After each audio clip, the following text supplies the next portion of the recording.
de la météo de cette semaine, nous allons faire un focus sur les luttes pour la cause animale, nous reviendrons sur la grève chez Air France et puis nous ferons un petit tour du monde des luttes sociales en cours. C'est parti!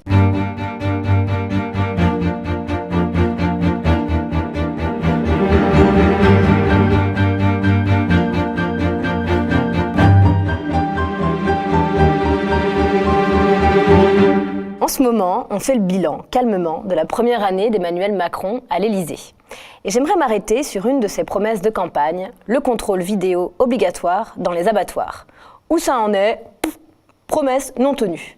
La loi alimentation a été adoptée le 20 avril dernier. 5 amendements, portés par la France Insoumise, proposés par l'association de défense des animaux L214, ont tous été rejetés. Parmi eux, le contrôle vidéo dans les abattoirs. À ce niveau-là, ce n'est même pas de la régression, mais carrément un reniement. On ne compte plus les témoignages d'employés des abattoirs, comme celui du lanceur d'alerte Mauricio Garcia Pereira, avec son livre « Ma vie toute crue » qui vient de sortir, ou encore les vidéos insoutenables de l'association L214, comme celle sortie en avril sur un élevage intensif de porcs dans le Tarn, ou celle publiée en 2017 où on voit des porcs étourdis au gaz dans un abattoir des Yvelines. Tout ça pour dire « on le sait ». Personne ne peut ignorer la maltraitance des animaux dans les abattoirs. Même chez nos voisins britanniques, le contrôle vidéo dans les abattoirs est désormais obligatoire grâce à une loi introduite en 2018. Nous avons alors une question à poser à Emmanuel Macron.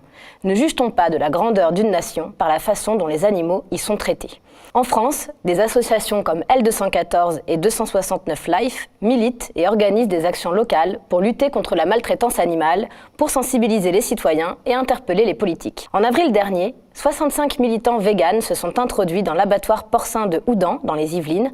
Ils ont bloqué, pacifiquement, en s'enchaînant les uns aux autres, ce qu'ils appellent le couloir de la mort des porcs avant d'être évacués par la police.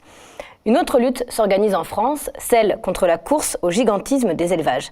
Avec une victoire, vendredi 4 mai, la préfecture de Saône-et-Loire a rejeté le projet de ferme-usine de Digoin qui prévoyait d'accueillir plus de 4000 bovins destinés à l'export vers le Maghreb, la Turquie et la Chine. La Confédération paysanne avait manifesté contre ce projet d'élevage industriel. Une décision de la préfecture qui vient récompenser ce combat qui devrait redoubler partout où de tels projets pourraient émerger. Je voudrais également vous parler d'une lutte qui fait l'actualité. En Israël, des milliers de citoyens ont défilé samedi 28 avril dans les rues de Tel Aviv pour protester contre les livraisons d'animaux vivants destinés à l'engraissement et l'abattage en provenance d'Australie. Cette manifestation fait suite à la diffusion, par la télé australienne, d'une vidéo sur les conditions effroyables dans lesquelles des moutons sont expédiés au Moyen-Orient. Entassés, contraints de rester debout, suffocants et devant se battre pour accéder à la nourriture. Après la diffusion du programme, le ministre australien de l'Agriculture a annoncé qu'il ouvrirait une enquête sur les normes de transport du bétail. Rappelons que l'homme se sert des animaux pour manger, mais aussi pour se faire beau, avec les tests sur les animaux dans le secteur des cosmétiques par exemple, pour son plaisir, avec la tauromachie ou la chasse, mais aussi pour s'habiller.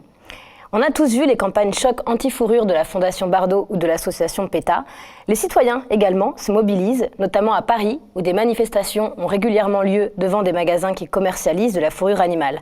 La dernière en date s'est déroulée dans le 16e, à Paris, devant une enseigne Zappa, organisée par la société Anti-Fourrure. Et puis, suite à une vidéo diffusée par PETA, qui montre des chèvres maltraitées en Afrique du Sud, les marques Gap, Zara et H&M ont annoncé début mai renoncer au mohair. Si vous souhaitez vous engager dans la lutte pour les droits des animaux, n'hésitez pas à consulter le site de l'asso L214 qui recense des groupes d'action locaux partout en France. On passe maintenant à la deuxième partie de la météo, le droit de suite.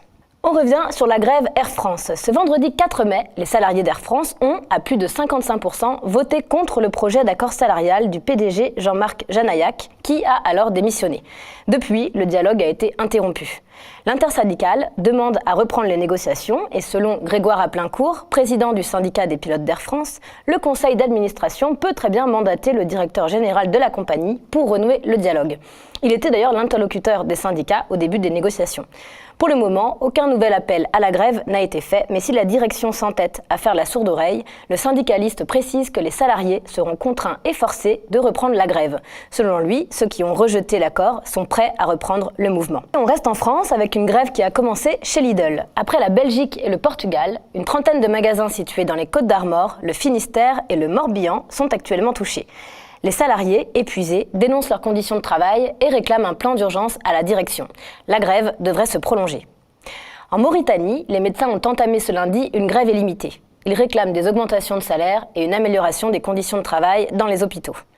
En Argentine, le 23 avril, une lycéenne de Buenos Aires s'est faite sanctionner par son établissement car elle ne portait pas de soutien-gorge. Le 24 avril, des milliers de manifestantes se sont réunis devant le Congrès où s'est tenu le débat en commission sur l'avortement. Et le 25 avril, un lâcher de soutien-gorge a eu lieu devant le ministère de l'Éducation.